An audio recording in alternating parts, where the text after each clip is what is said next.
Please listen carefully. Well, hello, universe, and welcome to the Optimist Daily Update. I'm Kristy Jansen. And I'm Summers McKay. And we're part of the team behind the Optimist Daily, making solutions the news. We bring you reader-funded solutions news every day in order to change the tenor of news media, social media, and the directions of your days to those focused on solutions. 7 days a week, we publish positive news stories written by award-winning journalists and delivered online to your inbox and through our social channels. And also, we are sharing these solutions in a commute-worthy, walk-worthy, home office-worthy, TGIF-worthy podcast. Today is Friday, the 23rd of April, 2021. Hello, Kristy. How are you, my friend? Good morning. I'm well. Yes, it is spring. Spring has sprung. Is it very springy in Santa Barbara, where you live? I feel it is so, yes. Earth Day was yesterday, and Earth Day is kind of a special thing here in Santa Barbara because it was one of the first locations of that. It came out of the oil spill in 1969 here. That was part of the tipping point, the impetus towards really thinking about the earth as a whole thing, as opposed to just thinking about our own nation or country. But this was a different year. Usually we have a really big Earth Day celebration. Yesterday was more muted because it's still not fully open yet. But it's April and it's spring, and I feel optimistic that by midsummer, things will really have opened up here. We were talking in my family about maybe a family gathering kind of first week of August or end of mid-July kind of thing. And it was interesting because we were talking about getting everyone together and who would be vaccinated. And most everybody would be fully vaccinated except for the very young children and people with health conditions that precluded them from being vaccinated. And it was this moment of like, well, can we do this? Should we do this? Should we, if we are all, and you and I were talking beforehand, the Optimist Daily office and World Business Academy, who is our funding partner, they're going to be opening the office the first week of May. First week of May. So I'll have a place to go. Whether I want to or not is another question. It's to be determined, right? I have this like weird anxiety, panic. Like I've gotten into this routine, and the idea of changing it again brings up a lot of anxiety for me. Yeah. And my kid is really, he doesn't want to go back to in-person school yet. He's still anxious about it. He just turned 15. So until he gets the vaccine, even though it's unlikely he would have a complicated case of COVID, there are still kids. Every week we get a new announcement that, there's been an outbreak of COVID at the high school. And so, it's still the kids are back in, a lot of kids are back in at least hybrid learning, 4 days a week, but not everybody. They're trying to accommodate families that are still anxious about whether they have an immunocompromised person at home or for some reason the kids aren't ready to go back into in-person learning. So it's sort of interesting.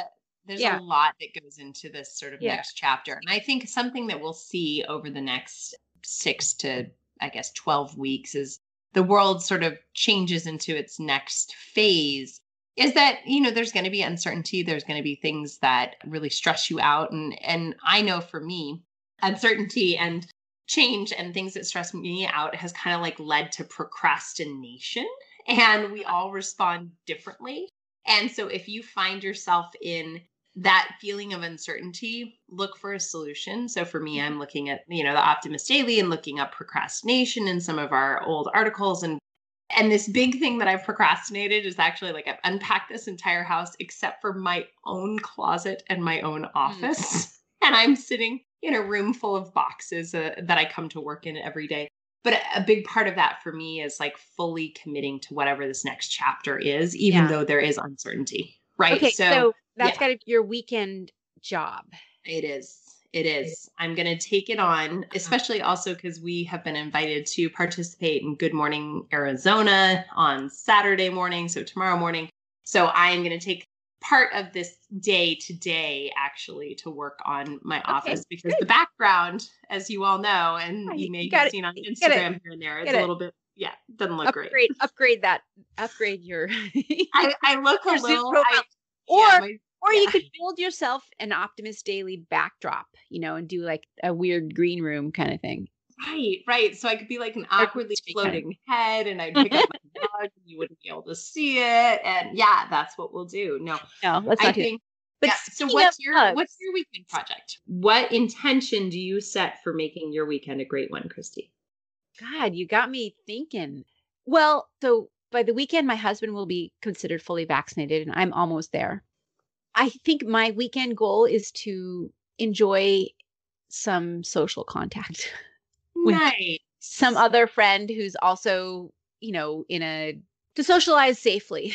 Right. I don't know if we're good with going inside of other people's houses yet, but that doesn't mean we can't have like a outdoor dinner party or something like that, or coffee with a friend. I think that's my goal, is to do some actual in-person socializing with All somebody. right. So I'm going to get centered in my work and home environment that's all mine. Oh, and you're going to get centered outward. Yes. And those are our intentions for our weekend. Okay. But before we get there, what was on the Optimist Daily today? Well, before we get there, I'm talking about, your coffee mug. Finding that and, it floating eerily in front of you if you had a green screen on your Zoom. I want to talk about coffee because also, as we're thinking about Earth Day yesterday and Earth Month, this is April. I'm also thinking a lot about climate change. And I guess, Biden has this new commitment, whether that's a realistic goal or not. I love that he made that commitment. I think because climate change really is that existential crisis that we have to acknowledge and work against. And just as we open things up, as we figure out where we want to invest our future dollars in terms of infrastructure and other things, that has to be at the top of the list. Yeah. One of the reasons we have to think about that is because, like everything else related to agriculture, the coffee industry is facing serious challenge as a result of a warming world. Because coffee that we all love, which I am very addicted to, and I just love my morning coffee. I'm like even when I was doing my cleanse, I still found your morning coffee time. Exactly. But the beans which make coffee, they don't do so great in average annual temperatures when they get above around 19 degrees Celsius, which I have to do a little conversion. I should have done this before we came onto the pod, but it's not super hot. And it's one of the two main beans, and that's considered 66.2 degrees okay, Fahrenheit. So 60, it's very, it's cool. Google helped me out there. Okay. Yeah, it's pretty cool. Yeah. It's pretty cool. That's not gonna fly. And yes, it's grown at higher elevations, but it makes it a more fragile species. The alternative right now that's currently in wide production is Robusta, which is a little more robust. It can endure up to 23 degrees Celsius, which is, what is that, 70? 80? Of course, I'll yeah, all right, 75 or 80. Let's just go with that. Yeah. But that one is considered less refined. It's mainly used for instant coffees. But the good thing is they've rediscovered another species of coffee, which has resilience and taste to match. It's even more resilient than the Robusta in terms of a warming climate. And it tastes different, but at a very elevated level, like the Arabica bean. And this is called the Coffea stenophylla. Or stenophila. Coffea stenophila. So it's less vulnerable to the heat, but it also tastes good. So Aaron Davis, who's the head of coffee research at the Royal Botanical Gardens, who led the research, he said that to find a coffee species with both resilience and taste is, quotes, a once-in-a-lifetime scientific discovery. And so I just love that having hyperbole there. But this is a species which is endemic to Guinea, Sierra Leone, and the Ivory Coast. It was in the beginning days of the coffee industry in like the 18th and 19th century. It was very popular. It was considered the superior even to the Arabica bean, but it fell out of use in the last 100 years and then completely fell off the radar in like 1954. But it was rediscovered again in 2018. And now there's been some taste tests and coffee experts are excited about it. And I'm super excited about it because that's one of the saddest things to me about a changing climate is that we won't get to have our morning coffee. Right. Or afternoon coffee. I love that what breaks your heart most about apocalyptic climate change I is know. Well, like coffee. I think that's fantastic. my favorite one of my favorite comic books when I was in college was Too Much Coffee Man, and I really identified with that Yep. superhero character. I love it. I love it. Well, we've always had a coffee habit here at the Optimist Daily Update. We love for people to sit down and have their cup of coffee and get 3 to 5 minutes of lift by reading their Optimist Daily newsletter, or if you're on your way to work or cleaning your house or whatever, listening to the update with a cup of coffee. So big fans. We also like really interesting new superfoods and products. And so not only are we today on the Optimist Daily rediscovering a coffee bean that can help take us into a new future? We are also rediscovering a little known superfood called Moringa.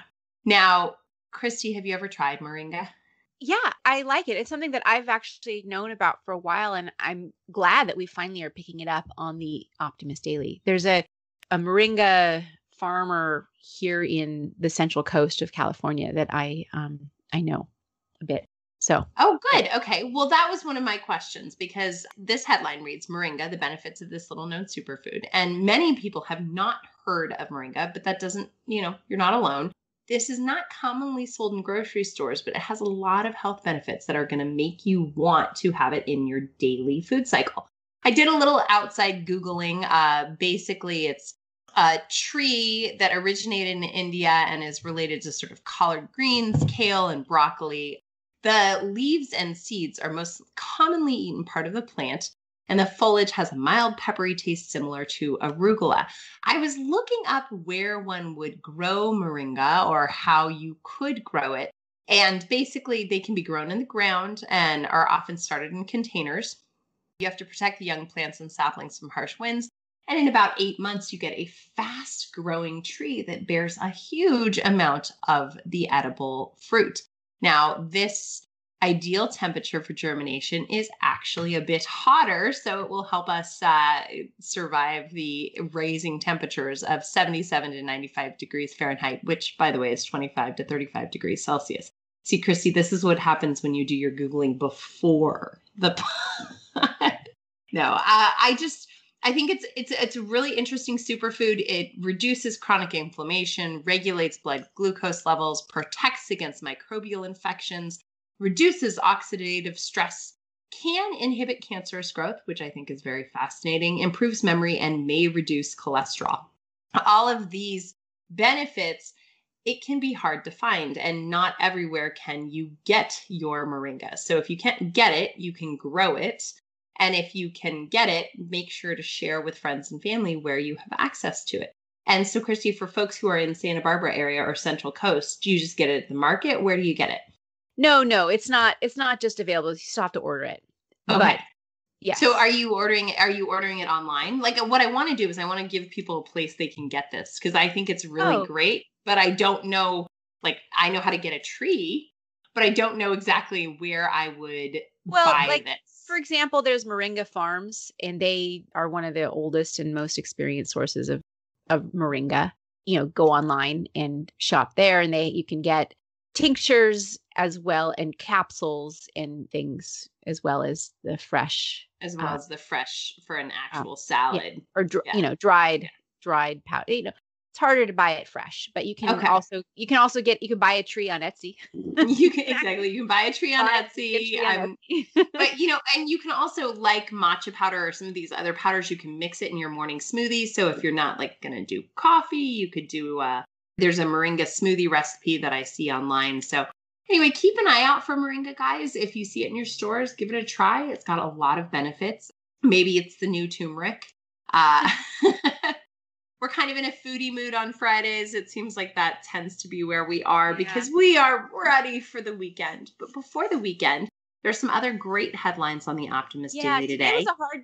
We're choosing sort of lighter stories for Friday because it is Friday. But there's been some momentous things that happened this week besides Earth Day and this. Well, actually, we should take a moment to talk about the verdict. Talk a little bit about the verdict with the Derek Chauvin conviction.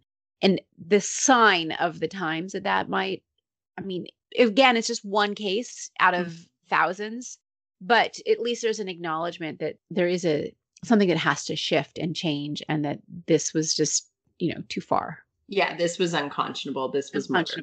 Yeah. And that there has to be a change. And we've talked at length on the Optimist Daily about effective ways of refunding police and public safety programs and distributing funding in different ways to increase awareness and safety. And that at the end of the day, this was a murder, and Derek Chauvin was convicted of murder, as he should have been. It was also a preventable murder.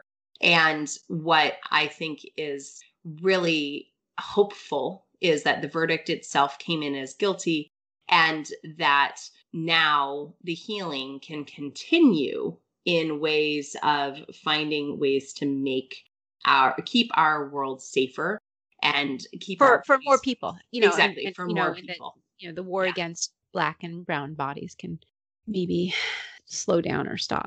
But and we will continue to look for solutions in that area and amplifying voices and sharing that conversation.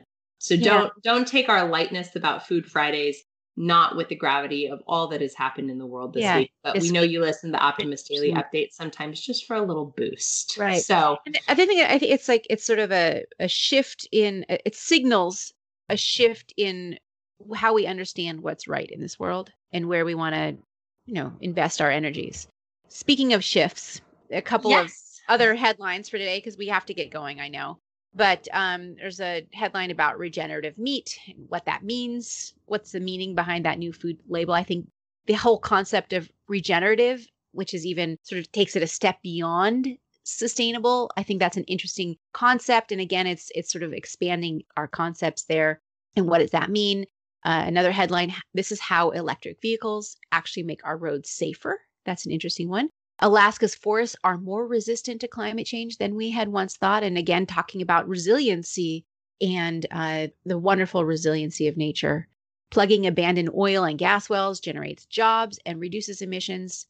We've talked about that before on the Optimist Daily. This is a new story about that subject. What else, Summers?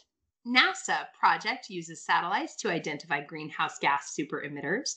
Bad breath might be worth it. The heart health benefits of garlic, Kristy. You know that one.